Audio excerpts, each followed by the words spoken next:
everybody. This is Elena Mosaner. Welcome to Mind Over Matter podcast. And today I'm going to be talking to Maxim Safioulline, who is a friend for a long time. And he is a professor of design at Santa Monica College and ArtCenter College of Design. Welcome, Maxim. Thank you. How are you? Doing quite great. How are you? I'm all right. Thanks for asking. Things are well. Yeah, that's good. That's good. So just to let everybody know, Maxim and I, we actually know each other for more than 20 years from Russia. We went to the same college together, and we have a long history. So we know each other for a long time. And I wanted to talk to Max for different reasons to reconnect with Maxim. We used to call him Max, so I still have a habit. With Maxim, I wanted to reconnect with him because, I wanted to see where he is in his life and what he's doing. And I know he's doing a lot of really awesome things. And also to understand how, what has changed, what's different in his life, and how he has grown and what kind of insight he can share with our audience. How does it sound? That sounds fantastic. I'm a little nervous, but because that's a lot of expectations to live up to. But you'll be fine. So I like your haircut. Satisfy. Thank you. You're welcome. What are you doing? Where are you right now? I am at home. I am enjoying a summer break. I'm only teaching one class during the summer. And that's fantastic because usually that's a lot more than that. But yeah, I'm home relaxing. And it's online. It's online. You're teaching it online. Yeah, so it's obviously the situation has been very fluid, and each school is kind of making its own decisions. So right now I'm teaching a class with ArtCenter students, and we're kind of slowly shifting into a kind of a hybrid model where, like, if it's just a lecture material, there's no reason for people to get together. We can do it online, but if we work with hardware, if we work with something that's hands-on, like a workshop type thing, then yeah, we're thinking about how to organize this on the ground. And how do you enjoy doing online classes? Do you feel like interaction is the same? Do you feel like you stay connected with your students in the same way as you would be in person, face to face? So it's obviously different, and there's been a lot of kind of learning and exploration. And interestingly enough, I actually made it a subject of one of my classes.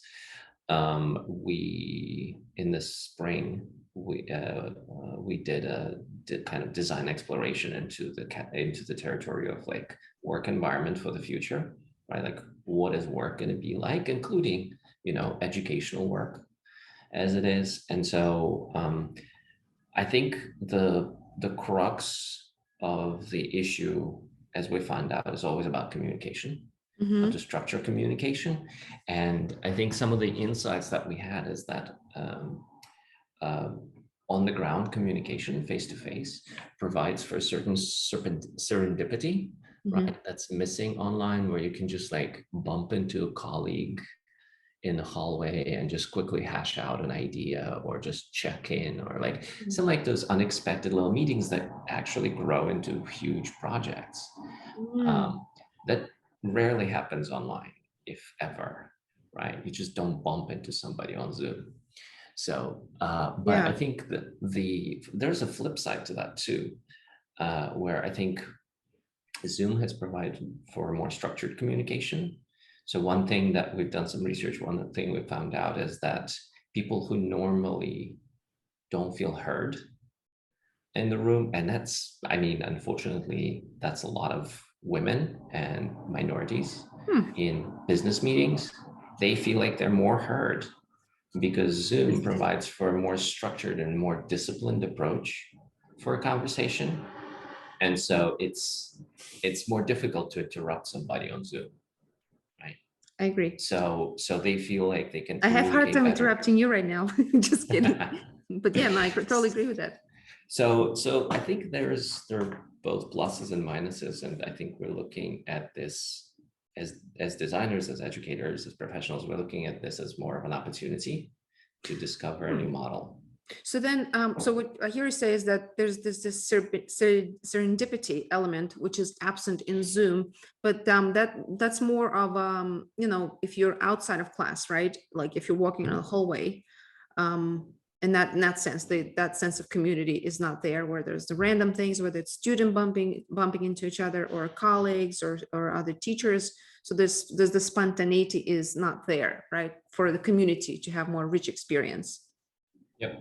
Yeah, and then for the actual communication in class, you say that it's actually in some ways better, because directly in class, not outside of class, there is better communication, because people that may not have been heard, and you say it's women or minorities, actually now have an opportunity to speak, right? Mm-hmm.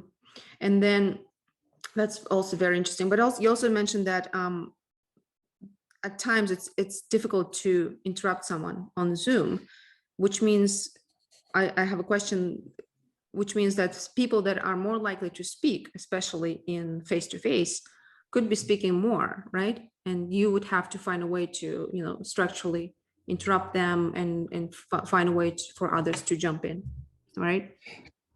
Yeah, and I think the conversation becomes more formal, and there's always a moderator, right? There's always, like, if somebody's being inappropriate, if I am the host of the meeting, I can always mute them. I can always bump them out, right? If somebody is, if I feel that somebody is hogging all the time, I can directly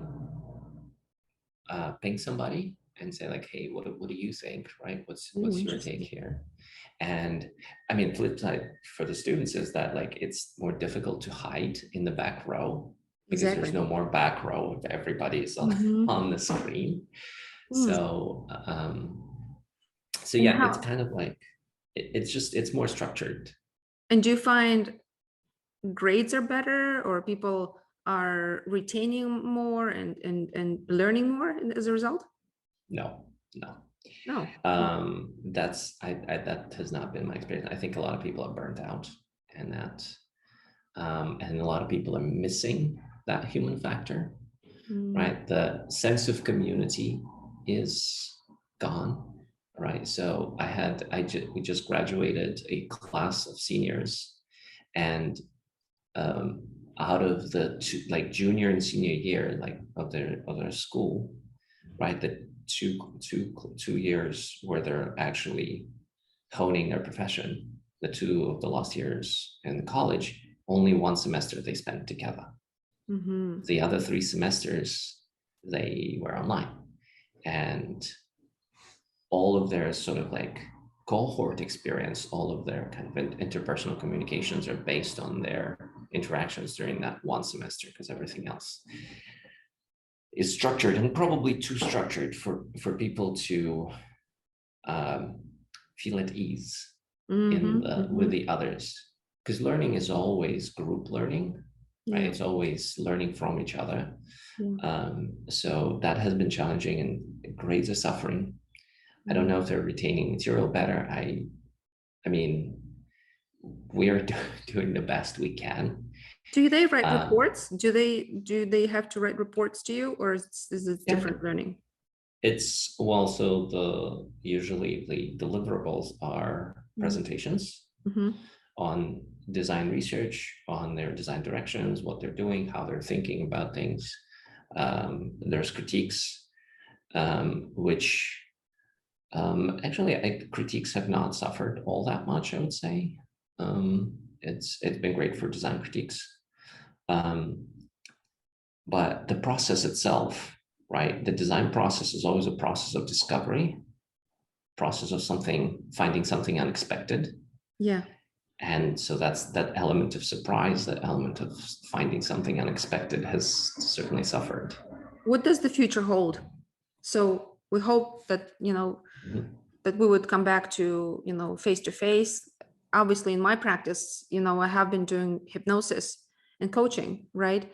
And even before the pandemic, things had, I've moved from New York to California, and the majority of my clients come from New York. And I was convincing them to do Zoom. 50% of my clients would be okay with Zoom. Now, 95% of my clients are okay with Zoom. Mhm. I even I had an office in La Jolla, and I just, I've let go of it. And all of my sessions are now online. I'm happy with it. It's much better for me. I'm closer to, home, and I don't have to drive anywhere.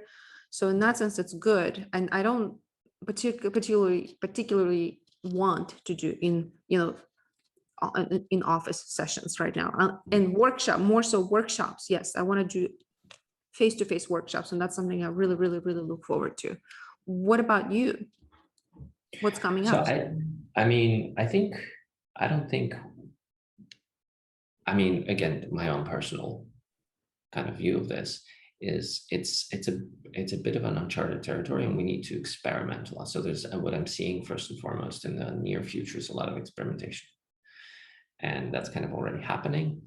And experimentation has to do with so many different factors. There's so many different things. So physical distance, right, is one of those. We have a lot of international students. And international students, some of them would be eager to come to California, right, and experience that, right? So that's the experience of college life, especially in a city like Los Angeles, is fantastic, right? Yeah. But others are actually quite comfortable staying wherever they are and in the comfort of their home and in the comfort of their country and learning remotely. So there's this aspect to balance. Another one is kind of like the approach to the material. I think so. There's for the risk of sounding a little bit too obscure, there are a lot of conversations in design about like what is design, what designers are even supposed to do, because I'm sure you've heard the term design thinking. It's like everywhere now. Right? No, I And haven't like heard. Please let me know, what is it? but Design a lot thinking. of businesses are kind of like adopting quote unquote design thinking. And it started with Apple, with Steve Jobs kind of like putting designers at the forefront of the business. And then a lot of others started kind of following the examples. There is chief design officers, chief creative officers in a lot Oh, of wow. businesses. Just like there would be a CFO, a chief financial officer, right? Or Right. now it's just chief design officer. That's interesting. Yeah. And I think that a lot of that comes from the sort of part of the design process that is focused on the user, focused on the customer. So designers have a lot to offer from that perspective. Yeah. And I think Because it looks like more value is being put on design, because in our culture, when things move fast, people spend so much time online. Design matters. Quality design matters. Even if it's very, very simple, like simple apple. I've heard that so many designers have worked on that little apple with, to little detail and angles and everything. So it does matter and pleasing to the eye, right? It's so intuitive. I can see that.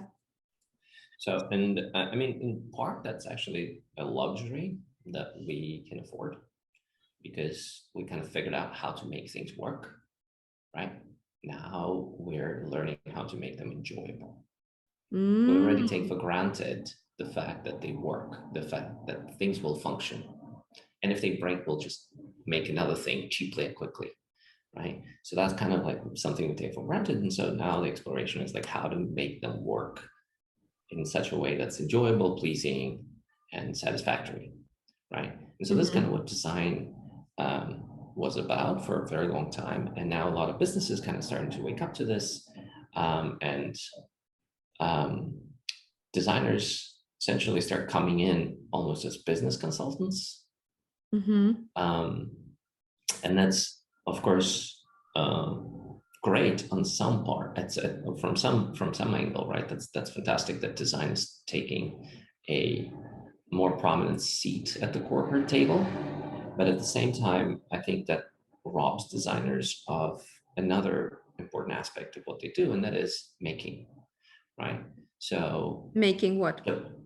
Anything, whatever it is, right? So like designers started thinking more than they're making, right? If you're a graphic designer, you would actually be at the print, right, at the silk screening machine or whatever it is that you're making. If you are a product or like industrial designer, you would be in the lab, like actually making materials, right? And so a lot of designers, when they graduate today, they kind of don't expect making to be a part of Oh, I see. So they just of their professional practice. They Right. expect to just think. Just be consultants. Right, essentially. Right. And like, Right. there's this image of, if you Google for like design process, you will see a whiteboard with sticky notes on it. Mm-hmm. Right? That's kind of like this prevailing image of like people in front of the whiteboard with tons of sticky notes. Yeah, okay, that's sure, it's there, it's part of it. But a lot of people see that as that's the only thing that designers do. They just stand in front of boards with sticky notes and think all day, right? And that's something that I think has been to great detriment of design, because people only see this one single avenue for arriving at solutions. And this is something that I personally have been kind of trying to reinstate as a part of design, is the making, the prototyping, right? When your product looks like this, right? Like this is something that is like in the very raw stages, and you're just tinkering with it and kind of trying to figure out what can this product tell you about itself. So in other words, let's say you're teaching students, and looks like if they are just the thinkers, right, not the makers, what you're saying here, you're encouraging them to both think and make. And making could be that even if they're a consultant to a large company, and they're advising and teaching design and all the aspects of design, could it be possible for them to make something on a side, at least to practice the art of making, right? Mm-hmm. I wouldn't even say on the side. I think it's just it's kind of like if you think about it, it's an approach for arriving at a solution, right? So usually designers, we're tasked with like, all right, so we have a problem, right? Let's say as a graphic designer, right? I'm not a graphic designer, but I have some knowledge there. So as a graphic designer, you have a certain amount of information, usually as text and images, that you need to present to a person. And you need to make it legible. You need to make it understandable. You need to make it culturally contextualized, right? Mm-hmm. Is it a poster for a food festival, or is it an invitation to a classical music recital, right? You need to contextualize it culturally. You need to convey all of these messaging. And so you're kind of like take these components and you try to now organize them in an interesting and appropriate way. And that's a problem that you're trying to solve, right? And I think a lot of designers, they kind of distance themselves from that process, and rather than actually taking those elements and starting to kind of engage with them physically, let's say import them into an InDesign or some other software application and kind of like try to arrive at a formal solution, they start thinking. They start thinking about, first and foremost, like, oh, but like, what's the messaging here? What's the cultural context? And so, and the outcome of that thinking ends up not being a poster, but a Google Doc that they then pass on to the client, to the ad agency, for example, and they call that product design strategy. So what can they add as far as making? So they do all that, so, they do the thinking. What does making look like? What do they have to do when they make as well in that process? So I think like what's happening is when you think about a problem, when you think about a product, you are imposing your own solution onto whatever it is that you're creating, right? You're kind of like, your will as a creator is being imposed on whatever it is that you're making. You can approach it from exactly the opposite perspective. When you just start making and you almost like listen to what does this thing want to become. You start listening to what does that poster want to look like. You start listening to your creations rather than imposing your own will on them.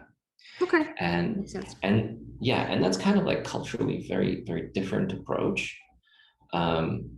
And I'm not saying that one is better than the other. Sometimes Be a Sometimes combination, it, right? Combination yeah, of both. But what I hear you say is that it's really, you also want there to be a form of art, not just the processes and strategies and the thinking, but also, I just said, listening to it. What does it tell me? Instead of just focusing on the solution, right? But also being more present, more aware. So it's very kind of meditative in a sense, right? Because you are an artist. I know you. I know you're an artist in many ways, right? You're a thinker, you're a professor, but you're also an artist. So what you're trying to do is teach your students to stay more connected, right? To the work. right. Yeah. And even more than art, it's craft. Right. Craft. So I have the spiel that I give my students about what, like, my own sort of perspective on why do we admire the old masters, quote unquote, in painting, right? Why do we admire Renaissance masters, or like the like sort of medieval Chinese scrolls? Like, they're so beautiful. And so from my perspective, the reason why I think that's happening is because the artists who made them, they didn't think of themselves as like this sort of high artist on a pedestal who's this like beautiful creator. Michelangelo started as an apprentice mason, right? He would go into the quarry and he would cut the marble at, like, obviously at the age of 10.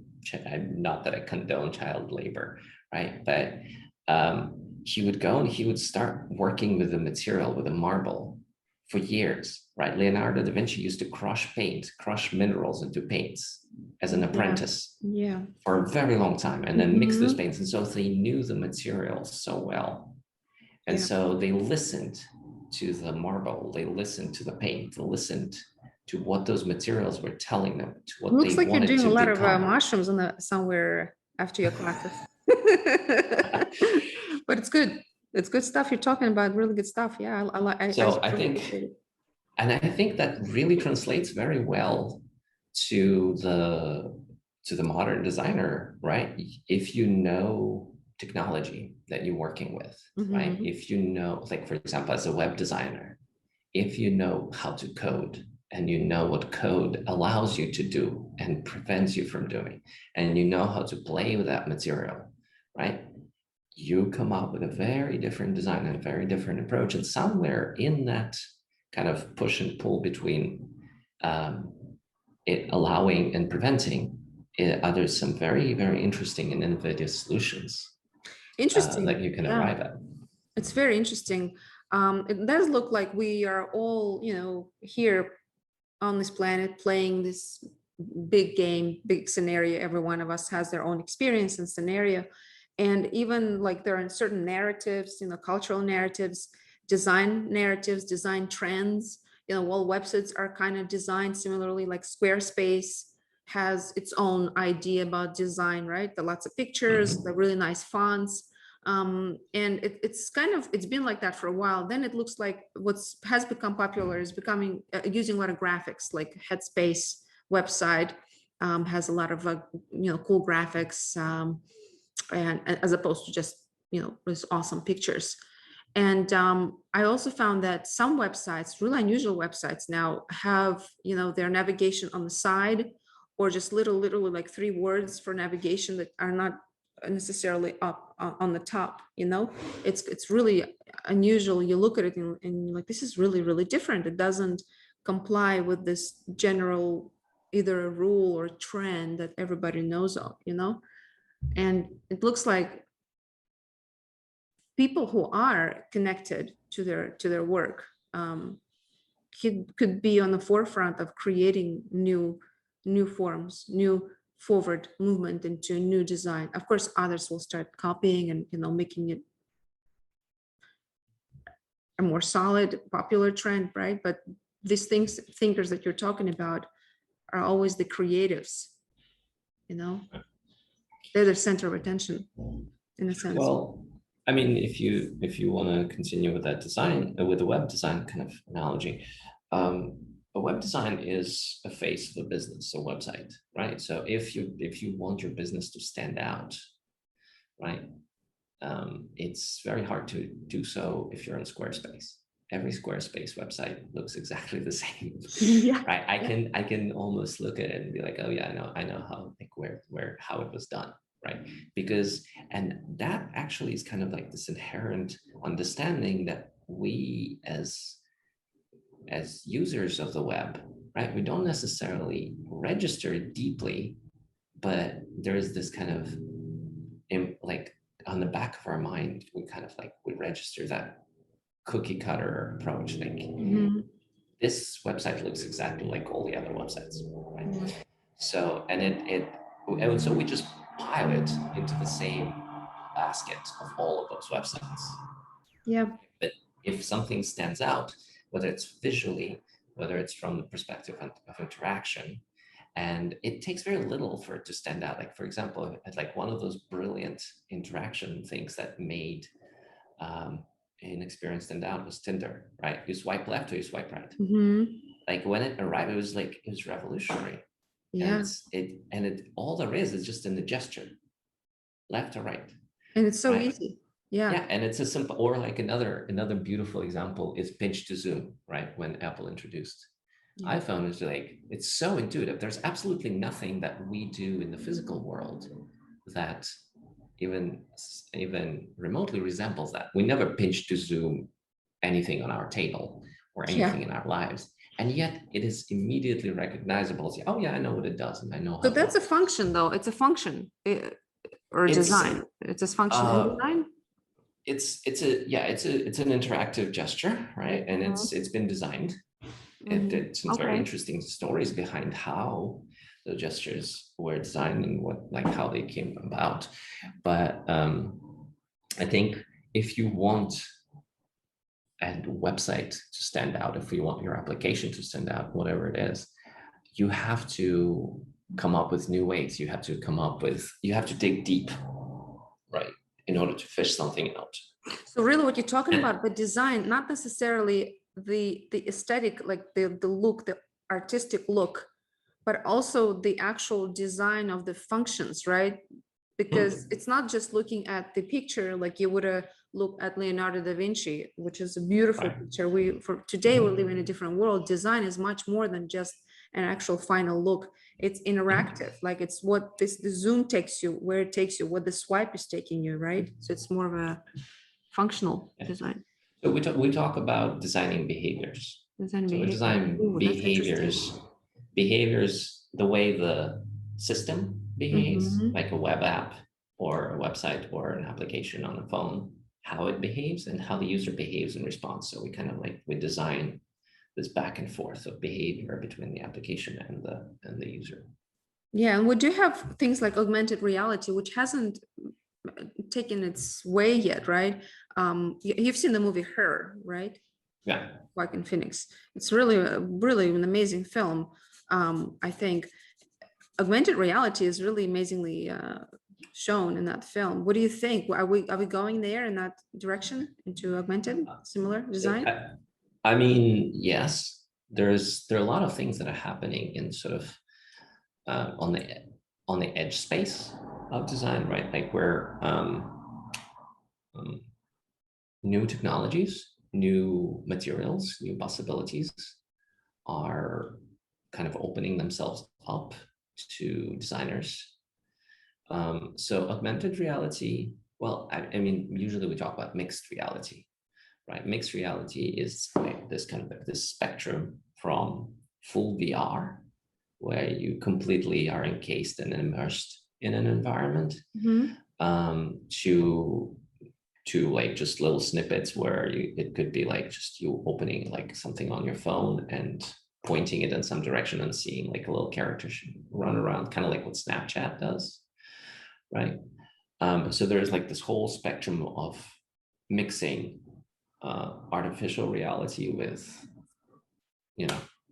the one that we already we're given from the start, right? Okay. So that's one area, and I think that's where a lot of exploration happens around like how to structure those behaviors and how do people find themselves in those environments, how do they situate themselves in there, what kind of like what are the opportunities there, what are the issues, And a lot of people are starting to think about kind of like, what does it mean on a larger scale, right? Like in the same sense that like people who don't have access to the internet right now, to the ability to view websites are severely impaired when it comes to looking for jobs, when it comes to getting educated, and especially during the pandemic, right? Like a good internet connection is a must. Access to the web is a must if you want to do anything in the world. So people who don't have that are impaired severely. So what does it mean for us to adopt mixed reality widely when it becomes necessary, right? So what happens to people who can't afford the technology that allows it? What happens to people who don't want to engage in it, right? Well, I And think it's it looks like we kind of moving in that direction of, in a sense, you can say the global distribution, because certain trends are that life has gotten better. Poverty has decreased, even in those countries where it was there 15 years ago when we first came to, when I came to New York. I remember there was a lot of conversation how people are living under $2. It's a lot better now, 15 years later. There's water, there's education. So it looks like we're moving in the direction that where more and more people have access, right, to this type of things, along with development of these technologies. so I mean, I don't want to be a pessimist, obviously. Yeah. I completely agree with you that yes, we do have like generally the life expectancy is increasing, poverty is decreasing, right? Like the access to services is increasing. Those are great trends. We have opposite trends as well, right? And so, I think it's more that every time period, every generation, every new development presents its own set of challenges. And, it's great that we got those things under control, or like the trends there are going into the positive direction, but we have our own sets of challenges. And for example, income inequality and the vast growth of income inequality is something that we have to pay attention to. Income inequality between the rich and the poor. Oh, in that sense, yeah. Right. So overall, if you look at the wealth of nations, quote unquote, yes, it's growing. Well, income inequality, you're talking more like the gap, yes. the gap, right? Yeah. But as far as income equality between men and women, that seems to be fine in my. Well, we're still somewhere around 75 cents on the dollar, right? For like a woman gets 75 cents on the dollar for a job that a man does. Okay. So it's still there, and I think a lot of the growth happens in the rich and ultra rich sector of the population. So and so that's where the design conversations are kind of starting around, like, what are we doing with those technologies? How are we serving, and whom are we serving with these technologies? Whom are we serving with technologies? Right. So is it realities, well, yeah. And so like mixed reality is one of those things where designers are starting to step into. Another one is AI. And a lot of designers are working with machine learning and artificial intelligence. And it's not available to regular people.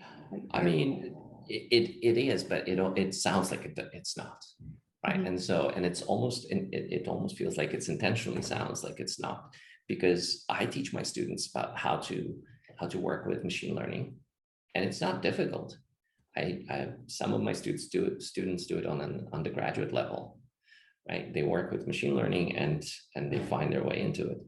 Well, machine learning is something that is learned and implemented. For me, like, let's say if I'm using an app, like a meditation app, it's learning about me. So it's learning about me, what I'm choosing, what type of meditations I've used, what kind of issues I have. And then in the end, it offers me something, right? So that's the machine learning function. Kind of. I mean, that's one of the applications. Right. Essentially, machine learning is about feeding a bunch of data into a very complex algorithm, and the algorithm finding patterns. And See, then based on that pattern, it can make predictions. so that's available to everybody, rich, poor, pretty much anyone. The only difference is that maybe some folks may not afford an app like Headspace or Calm, but many people like Sam Harris, for instance, with his app called Waking Up, a wonderful app, one of my favorite apps actually, with lots of lectures and great meditations. It's offered completely for free to people. You know, he literally says, if you can't afford it, just write an email, no questions asked, we'll give it to you for free. Sure. Have you heard of that I app? mean, I haven't, but It's I'm really sure. good. I mean, so lots of apps are free, but we're paying for them somehow, right? With our attention, yeah? You mean With our attention, with our data. That's true. Right? So surprisingly, one of my favorite apps is also the one that pries on my data. Which app? May you tell? Duolingo. You love that app, yeah. I love that app, but it's one of the most invasive ones. Huh. It tries to gain access to everything it can, right? And they just IPO'd. And the reason why they IPO'd is because even though they provide a fantastic service absolutely for free, all you have to do is just watch a couple of ads here and there. Their main business model is structured around gathering and selling your data. Right? So they are selling data. What type of data are they selling? Like, I mean, I'm learning Portuguese. It's pretty much they give me the words and sentences. What can they possibly gather from me? What else? Your location. Okay. The location of other people in that same area who are also learning Portuguese. People you might be interacting with on a regular basis, right? People who are in your contacts if you give them access to it. What other apps do you have installed on your phone? So they know what other apps I'm using. Yes. So there is something called a psychographic profile, right? That a lot of apps are able to pull together based on some very few dimensions, right? That's really unethical. But it's free. Yeah, it's free. That's why, yeah. So you pay for it somehow. Yeah. So then, and that's the way the conversation is for us as designers starts, like, whom are we serving? Right? On one hand, we're providing those free services to everybody who wants them. On the other hand, there's a very small group of people who are growing very rich on that. And most of them are concentrated in the San Francisco Bay Area. So we're serving those people, we're giving the apps for free, you're asking, or are we serving, when you say we, who are we? Designers. Okay, so designers, are you serving with your design? Are you serving the other people who are collecting information? And these other people are the founders of those companies, like the founder of Duolingo or founder of certain apps, right? Yeah.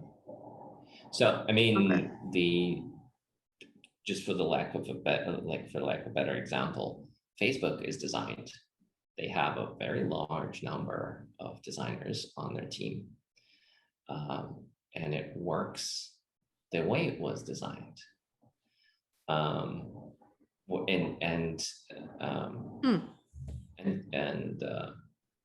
Uber was designed, and it works the way it was designed, and the fact that it will charge a higher rate for a ride in a lower income area is built into it, and designers had their hand at it, right? The fact that Facebook fully embraces. Are you teaching designers to ask questions? Like if they come into a company and they sensing something unethical, like what you're just describing, are you teaching them to ask questions? Because if they do, they'll be fired. They're not going to get a job. They're not going to be fired, because if they're going to be fired, who's going to design those things?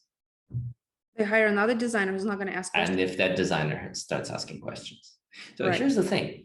And here I can, like, this conversation actually in many ways mirrors a really interesting book called Ruined by Design by Mike Montero, where he raises a lot of these questions. And it's a great book. It's not without its own sort of weak points, but there are some analogies that I would borrow from there. That designers have a huge impact on the world, right?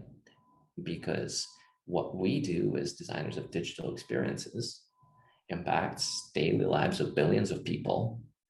And so, but there's absolutely no accountability for what we do, right? If you An if you look at uncharted area, right? There are no rules and regulations for some of these things. So if you look at lawyers have to pass a bar exam, and a huge part of that bar exam is ethics. If lawyers don't behave ethically, they lose their license. And we all know some very prominent ones who lost their licenses for unethical behavior. Exactly. Same with doctors. No such thing in design right now. There's no such thing. Designers can do whatever the hell they want.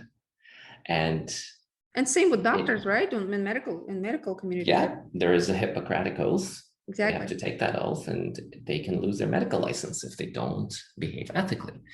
And again, many doctors have.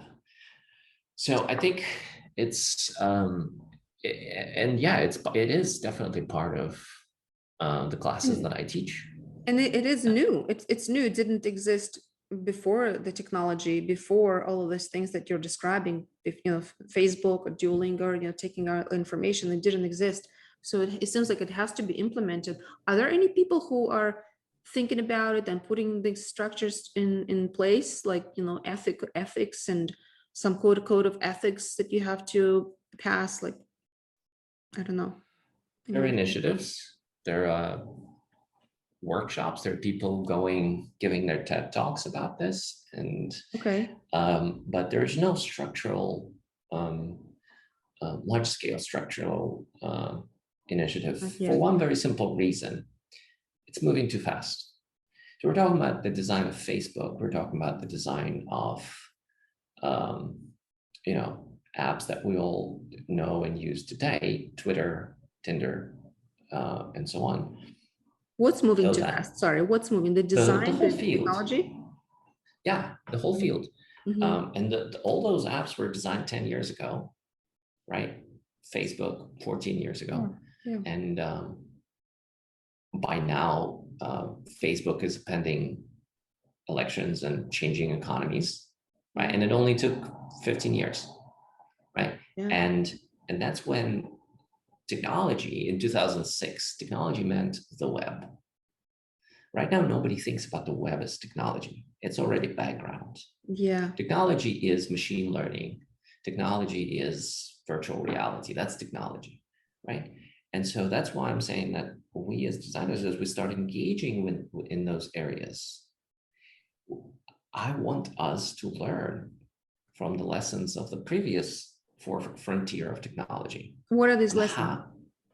Well, we have to think about the larger impact. Very soon, if not already, there's going to be an application that's based on machine learning. It's based on some kind of artificial intelligence that's going to impact lives of billions of people every day, for better or worse, right? There's some who are affecting hundreds of millions, like, for example, the facial recognition system implemented by the Chinese government, right? The pervasive social credit system they have in China. We are going to move to the scale of billions very soon. And so we as designers, we need to raise red flags of what is it going to mean for us and for how we think things should be, right? There's a lot of the conversation about how things are and doing research and figuring out where we're at. But I would like for design to start engaging with the ethics around the question of not just how things are, but also how do we think things should be. Okay, that's a good point. How do we think things should be? But again, these are large systems that you can't, it's hard to, for the lack of a better word, it's hard to go against them, or it's hard to question them. They're already set systems, and well, you and I, we both lived through a complete collapse and disintegration of a huge system, right, called Soviet Union. And if somebody asked our parents around the time when we were born, how long do you think Soviet Union is going to exist? That would be like, I don't know, forever, for hundreds of years. And 10 years later, the whole thing came crushing down. So it honestly, It was like, hard. It was hard. When things crash down, things are hard. Implementation of new systems and that change in transition, you know, how you remember how hard it was in the 90s, you know, people's behavior and, you know, attitudes, and obviously it was very difficult. But I hear you say that it could be coming, and because that system, and we know the example, the Soviet Union broke, even though our parents didn't think it would. So these systems, there are hard systems that are in place right now, and there's a lot of conversation happening in colleges, like you speaking as a professor about the unethics and the need of ethical, some sort of code of ethics, and students who could be questioning the systems. And really, you asked the question, how do we think about them, right? What did you say?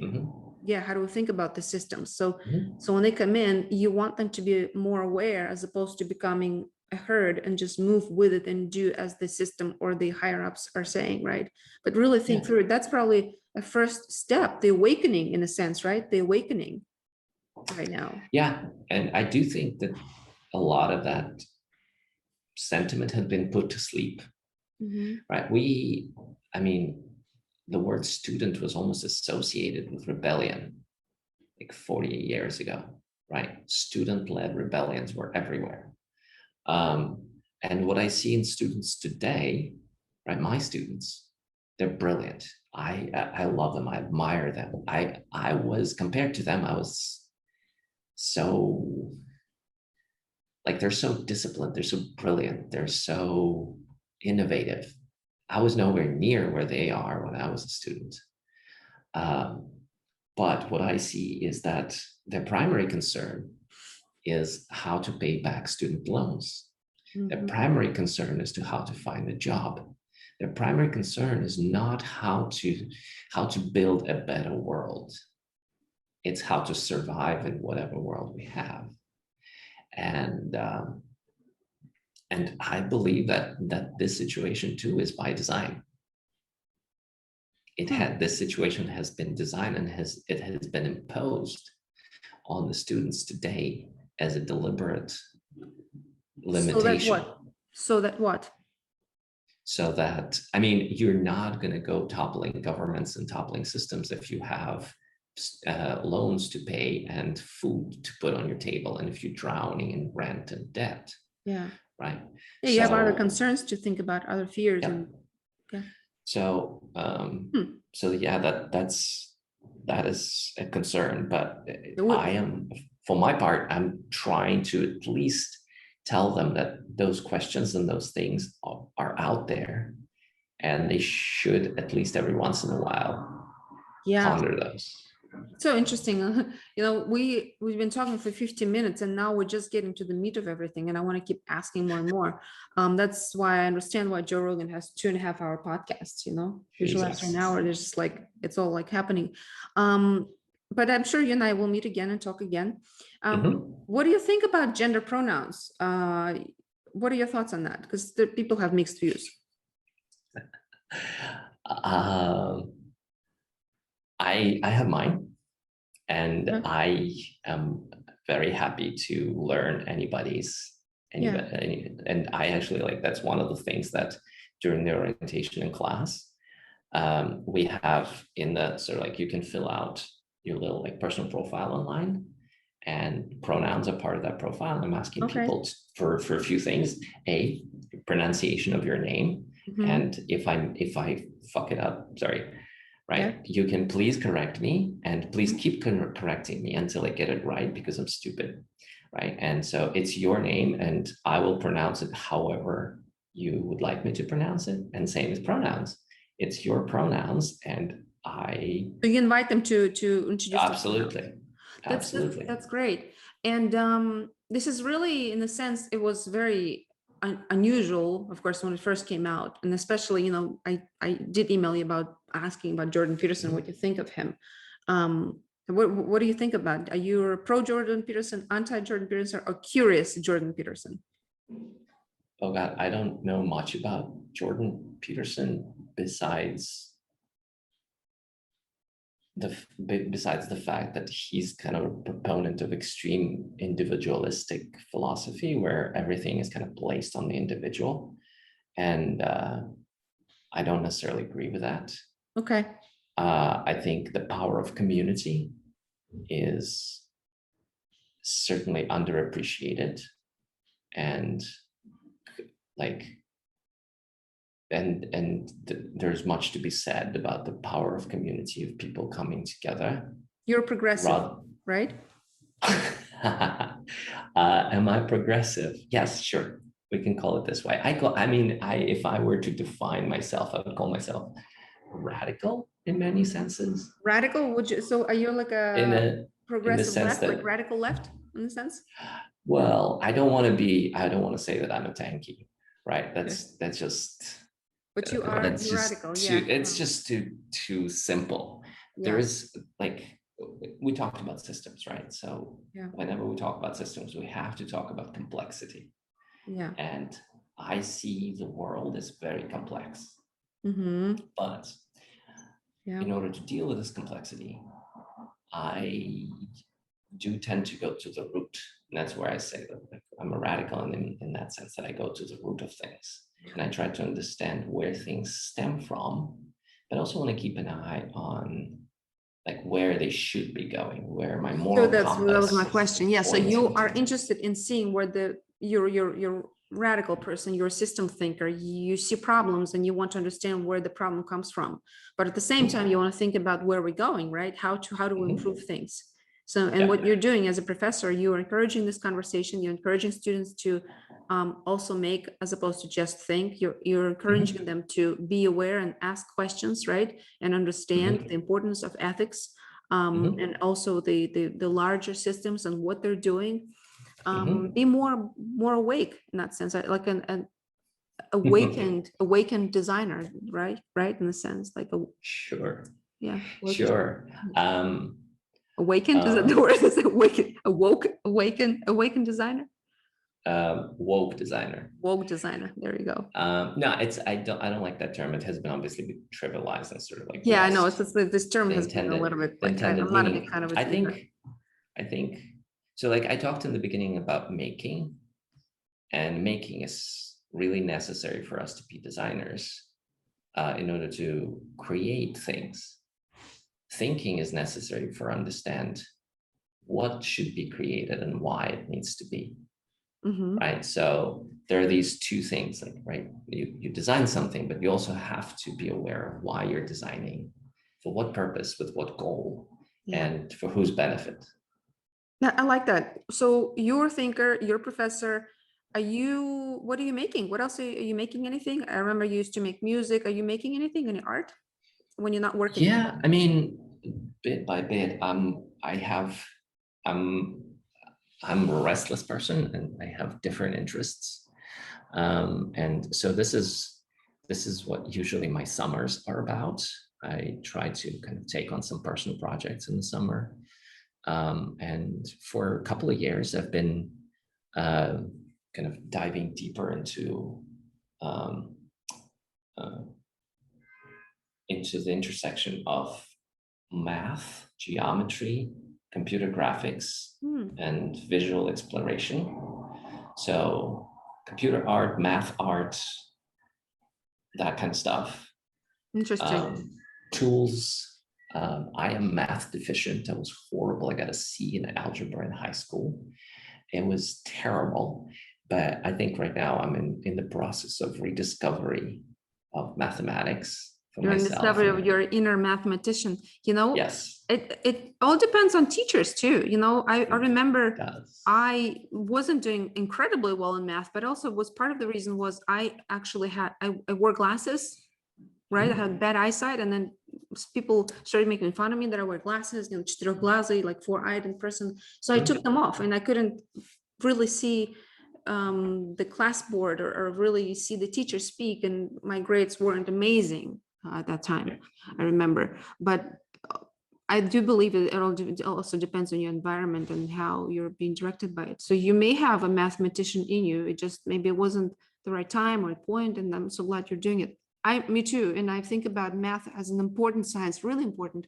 And I was surprised by myself the other day when I was having a conversation with someone. I was so into the conversation and I quickly solved math questions like do.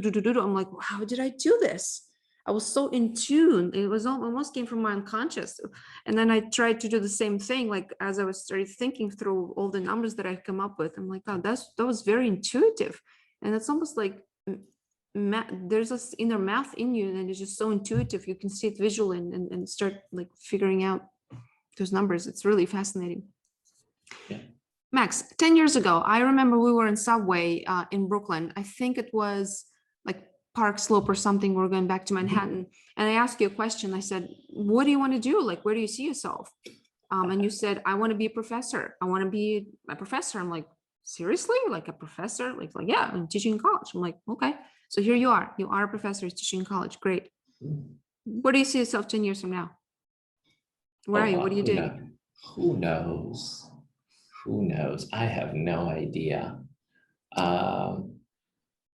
Yeah, I mean, I've changed so many jobs that like it was a long and winding path from a busboy to a professor. Yeah, yeah, but now you're a professor. You're not going to change many jobs. I won't, but like, who knows? Maybe I'll have a restaurant, right? True. Or maybe I will go and be a monk, or maybe like I have no idea, right? Like, I mean, so like I said, like I have those like weird interests. Like right now I'm into math. And so maybe you'll have like, an art gallery where you're going to display some sort of mathematical equations and geometrical sacred geometry art or something. I don't know. Maybe I'll become a researcher. Maybe I'll go and like make an app and get like massive funding and nice. go retire. Who knows? There you go. Know. Back to your roots. Back to the making, Maxime. This is the whole conversation. You're thinking honestly, a lot. You're thinking a lot. I hear you thinking a lot of thinking. You're on the right track about making. It's time to make. Sure. Maxime, time to make for you. Honestly, I'm just trying to keep things interesting for myself. Like I'm here for a short amount of time on this planet Earth. And I just want to keep things, and I just want to keep things interesting. Right. Let's keep them. I don't want to get bored. That's all. We're here to play games. We're literally playing games. For me to do this podcast is really a cool way to entertain myself, to connect with friends, colleagues, people I don't know. I've been really learning a lot. Like today was profound to reconnect with you again and have this incredible conversation, and also for our audience to witness this. So I want to thank you for this and for your time. Time is precious. So thank you. And I hope to meet with you again. I know we'll meet in person in LA. I'd like to travel and you'll meet my kids, my two daughters. That would be really cool. Please say hello to your wife. I hope she's okay. Of course. It's great. Yeah, no, she's doing well. She's doing well. I will. Yeah. We have to end. It's at 12 o'clock. 1 hour went by so quickly. And again, thank you. Thanks for having me. It was fantastic. It was really fantastic. Thank you. All right. Thank you everybody for watching.